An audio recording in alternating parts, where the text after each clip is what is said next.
सुनहरी मछली।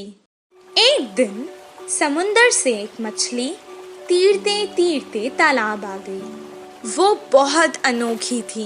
तालाब की मछलियाँ उसे गौर से देखने लगी।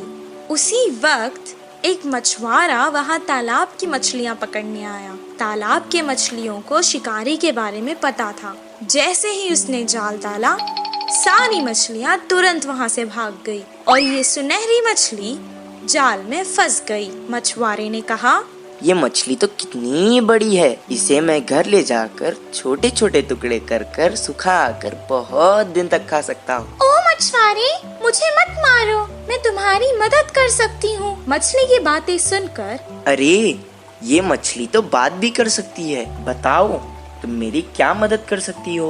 अभी तो मैं तुम्हें तालाब से निकालकर घर ले जाता हूँ, वरना तो तुम मेरे हाथ से निकल जाओगी। वो मछली को पकड़कर घर को जाने लगा। वो घर पहुँच गया। वो कहने लगा, ए मछली, तुमने तो कहा था कि तुम मेरी मदद करोगी। मुझे बहुत भूख लग रही है, करो मेरी मदद अब। तभी अचानक उसके आगे बहुत सारा खाना प्रकट हुआ। वाह वाह, इतना सारा खाना!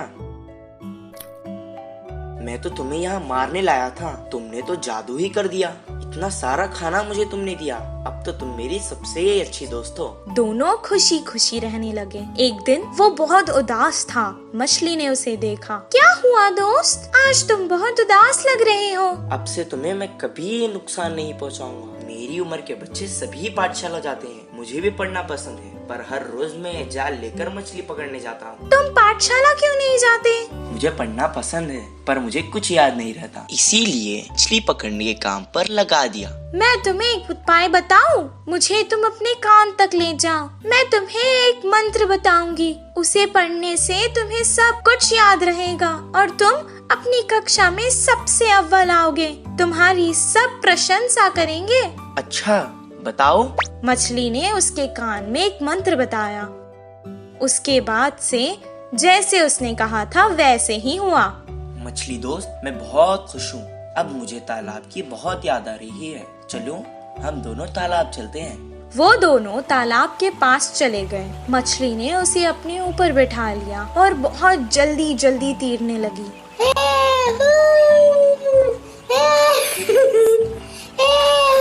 और उसने सारे तालाब की सैर करवाई उसे। सबको देखकर वो बहुत खुश हुआ। जब उसका मन भर गया, वो वापस घर जाने लगा। मछली ने कहा, दोस्त, तुम अकेले ही क्यों जा रहे हो? मुझे भी अपने साथ ले जाओ। मैं जितना खुश पाठशाला में होता हूँ, आज मैंने देख लिया कि तुम उतना ही खुश तालाब में होती हो।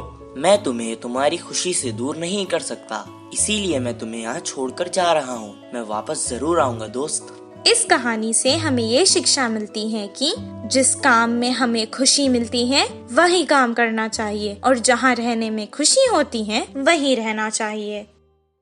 कौवे की चालाकी। एक जंगल में दो बड़े बड़े पेड़ पास पास थे। एक पेड़ पे कौवे घोंसला बनाकर रहते हैं तो दूसरे पेड़ पर कबूतर रहते थे। पूरा दिन खाना ढूंढते हुए शिकार के लिए भागते थे। शाम ढलते ही अपने अपने स्थानों पर विश्राम करते थे। कौवे के समूह में एक अति आलसी कौवा रहता था। वो उठना ही देर से उठता था। बाकी सारे खाने के लिए बाहर जाते हैं तो ये कहीं ना जाते हुए पेड़ पे ही आराम से रहता था। कुछ ही देर में वो सारे खाना लेकर खाते समय उनमें मिलकर छीन के खाता था। ऐसे उस दिन उनके लाई हुई खाने को समेटकर कौवे एक तरफ और कबूतर एक तरफ समूह में आकर खाते हैं। तो कौवे हर समय झगड़ते हुए अपने अपने बल से आहार लेते थे। कबूतर तो सब मिलजुल कर रहते थे, बिना किसी झंझट के एक सामान बांटकर खाते थे। उन कबूतरों की एकता देख आलसी कौवे ने सोचा कि आहा, उन कबूतरों को तो देखो कितने अच्छे हैं और हमारे देखो कैसे हैं। छी, अगर जन्म लेना ही है तो शेर की तरह लेना चाहिए या फिर कबूतरों की तरह लेना चाहिए। बोलकर बहुत ही उदास हुआ। कुछ देर सोच में पड़ गया और चालाकी से एक चाल चली। कपड़ों को रंग डालने वाले के घर जाकर सफेद रंग में डूब के उठा। उसके बाद अपने आप को शीशे में देखकर उछलने लगा। देखने के लिए कितना सुंदर हूँ, कोई भी मुझे कबूतर ही सोचेगा और कबूतरों के साथ अच्छे से गा सकूंगा। उड़ते हुए जाकर कबूतरों के समूह में मिल गया। धीरे से अच्छे से गा रहा था। गाने के लिए झगड़ा कर रहे कौवे को देख नफरत करने लगा। ऐसे कुछ दिन बाद उस आलसी कौवा बिना कष्ट किए आराम से रहने लगा। एक दिन भूख से बहुत भाग गया। गले में खाना अटकने से पानी के लिए रोक नहीं पाया और तुरंत बोल के जोर से चिल्लाने लगा। इससे कौवे की पोल खुल गई और क्या, सारे कबूतर मिलके कौवे को चोट से मारते हुए भगा दिया। अरे बाबा, थोड़ी भी रहम ना खाते हुए चोट से मार रहे हैं। अब फायदा नहीं, मैं मेरे रूप में बदलना ही ठीक है, बोल के सोचकर पानी में डूबा। मजाक ये था कि वो कड़ी रंग होने के कारण वो गया ही नहीं। बिना कुछ समझते हुए अकेला ही रह गया। अब देख देख के भूख ना सह पाते हुए आखिर में कौवे के खाना खाकर उनके समूह के पास चिल्लाते हुए आया। वो कोई अजनबी पक्षी है समझकर सारे कौवे एक होकर उसे भगा दिया। उस आलसी कौवे की चाल विफल होकर उसके लोग भी आने नहीं देने से आखिर में अकेला रह गया। इस कहानी की नीति है कि बाजू वालों के लिए भागने से अच्छा हमारे लोगों से खुश रहे। जादुई बिजली। एक गांव में रामू, सोनू और मोनू नामक 3 दोस्त रहा करते थे। रामू एक किसान था, वो खेत में काम करके खुश रहता था। सोनू एक दूध वाला था, मोनू एक दुकानदार था। एक दिन तीनों दोस्त शहर को कुछ काम से गए। काम पूरा होने तक शाम हो गई। शाम को जब वो लौटकर गांव वापस जा रहे थे, उनको जंगल पार करके वापस जाना था। अचानक आसमान में बादल आ गए। कुछ देर तीनों दोस्त एक दूसरे से मशवरा करने लगे, फिर आगे चलते रहे। अचानक बादलों में बिजलियां कड़कना शुरू हो गई। वो डर गए। सोनू ने कहा, बाप रे, बिजली को देख रहे हो? लगता है आज तो हम जंगल में ही फंस जाएंगे। हाँ हाँ, सही कहा तुमने। आज तो ऐसे ही लगता है। बहुत रात हो चुकी है, अब हमें आगे नहीं जाना चाहिए। हम जंगल के बीचों बीच है। अब अगर हम आगे जाएंगे तो भी खतरा है, पीछे जाएंगे तो भी खतरा है। इससे बेहतर है हम आगे चले जाएं। इतना कहकर वो बैलगाड़ी आगे चलाने लगा। थोड़ी दूर जाते ही जोरों की बारिश शुरू हो गई। जंगल में बहुत ज्यादा अंधेरा था और ऊपर से तेज बारिश और बिजलियां कड़क रही थी। ये सब देखकर वो डरने लगे। अचानक उनकी बैलगाड़ी के सामने एक बड़ा सा पत्थर आ गिरा। तीनों बैलगाड़ी से उतर गए और एक पेड़ के नीचे रुक गए। मैंने तो पहले ही कहा था वापस चले जाएंगे। सब देखो क्या हो गया। तुमने रामू की बात मानी ना, ऐसे ही होना था। पेड़ के नीचे खड़ के वो बारिश के कम होने का इंतजार करने लगे। आसमान से एक बहुत बड़ी बिजली उनके आगे खड़कने लगी। जंगल में बहुत ज्यादा अंधेरा था और ऊपर से तेज बारिश और बिजलियां भी कड़क रही थी। ये सब देखकर वो डरने लगे। उन्हें समझ आ गया था कि ये सब कुछ किसी दुर्घटना की ओर इशारा है।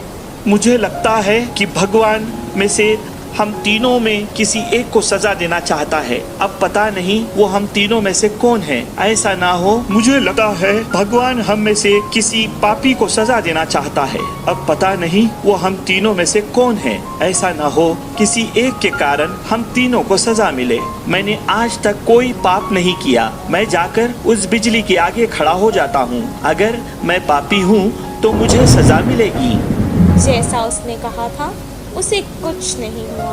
वो वापस पेड़ के नीचे आकर खड़ गया। मोनू भी अपने मन में सोचने लगा, उसने तो कभी कोई पाप नहीं किया था। सोनू की तरह वो भी बिजली के आगे खड़ गया, उसे भी कुछ नहीं हुआ। अब रामू की बारी थी। वो सोचने लगा कि बाकी दोनों तो बच गए, अब भगवान को उसे ही सजा देनी होगी। लेकिन उसने भी तो कोई पाप नहीं किया था। वो डरते डरते बिजली के आगे खड़ गया। तभी अचानक बिजली वहां से पेड़ की तरफ चली गई और पेड़ के ऊपर गिर गई। पेड़ जल गया और उसके नीचे खड़े सोनू और मोनू मर गए। रामू को कुछ देर तक समझ ही नहीं आया कि आखिर हो क्या रहा है। दोनों दोस्तों की मौत पर वो बहुत दुखी हुआ और रोने लगा। हे भगवान, ये क्या हो गया? अगर अब मैं इन दोनों के बिना गांव जाऊंगा तो गांव के लोग मुझे ही इनका मौत का जिम्मेदार समझेंगे और मेरी बहुत बेइज्जती होगी। इससे बेहतर है मैं यहीं अपने दोस्तों के साथ मर जाता हूँ। रामू बहुत देर तक रोने लगा और रोते रोते वो भी मर गया। और अचानक एक देवी आकाश से प्रकट हुई और वो रामू की अच्छाई से बहुत खुश हुई, इसलिए उसने तीनों को जीवित कर दिया। रामू, तुम बहुत अच्छे हो इंसान। रामू, तुम बहुत अच्छे इंसान हो। तुमने कभी कोई पाप नहीं किया है। और तुम्हारे ये दोस्त सोनू, ये जो दूध बेचता था उसमें पानी मिलाया करता था और दूध को बहुत महंगे दाम पर बेचता था। तुम्हारा ये दोस्त मोनू, ये जो व्यापार करता था, ये दुकान के सामान में मिलावट करता था और बहुत महंगे दाम पर बेचता था। तुम ही बताओ, क्या ये पाप नहीं? पर तुम बहुत अच्छे हो, सबकी मदद करते हो। तुमने ऐसे पापियों के लिए अपनी जान दे दी। मुझे अच्छा लगा। अब मैंने खुश होकर तुम तीनों को जीवित कर दिया है। सोनू, मोनू, तुम्हारी जिंदगी का कारण आज रामू है। अपने पाप छोड़ दो और अच्छे इंसान बन जाओ। सोनू मोनू ने अपनी गलती का पश्चाताप किया और अपने आप से वादा कर लिया कि अब वो कोई पाप नहीं करेंगे। और रामू जैसा अच्छा दोस्त पाकर वो बहुत खुश हुए। तीनों बैलगाड़ी में बैठकर वापस गांव आ गए। अगले ही दिन से वो अपने अपने काम पर लग गए। सोनू अब दूध में पानी बहुत कम मिलाता था और मोनू सही दाम पर सही तोलकर बिना मिलावट वाला सामान बेचता था। इस कहानी से हमें ये शिक्षा मिलती है कि अगर हम अच्छा करेंगे तो हमारे साथ अच्छा ही होगा।